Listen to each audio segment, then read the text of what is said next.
বাঁকুড়ার বিকনা কেপিএস বিদ্যাপীঠে মহিলা দ্বারা পরিচালিত ভোট গ্রহণ কেন্দ্রে শান্তিপূর্ণভাবে ভোট গ্রহণ সম্পন্ন হলো। এবছর নির্বাচন কমিশনের পক্ষ থেকে বিভিন্ন জেলায় বেশ কিছু মহিলা পরিচালিত ভোট গ্রহণ কেন্দ্র করা হয়েছিল, যার মধ্যে বাঁকুড়া জেলার বিকনা কেপিএস বিদ্যাপীঠ ছিল মহিলা পরিচালিত ভোট গ্রহণ কেন্দ্র। এখানে সকাল থেকেই ভোটারদের লম্বা লাইন দেখা যায়। ভোটদানের জন্য পাশাপাশি এই ভোট গ্রহণ কেন্দ্রে কেন্দ্রীয় বাহিনীর কড়া নিরাপত্তাও ছিল, যার ফলে সম্পূর্ণ শান্তিপূর্ণভাবেই ভোট গ্রহণ সম্পন্ন হয়েছে। এই মহিলা পরিচালিত ভোট গ্রহণ কেন্দ্রে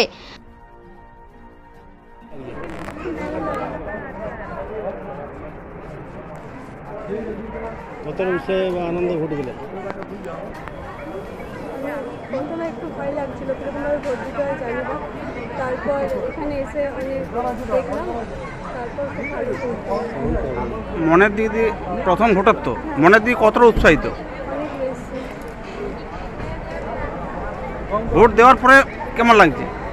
ভালোই লাগছে, অনেক শান্তিভাবে ভোট হচ্ছে, খুব সুন্দর এখানে ফ্যাসিলিটিস আছে, প্রপার গাইডেন্সে ভোট হচ্ছে, খুব ভালো লাগছে। নাম?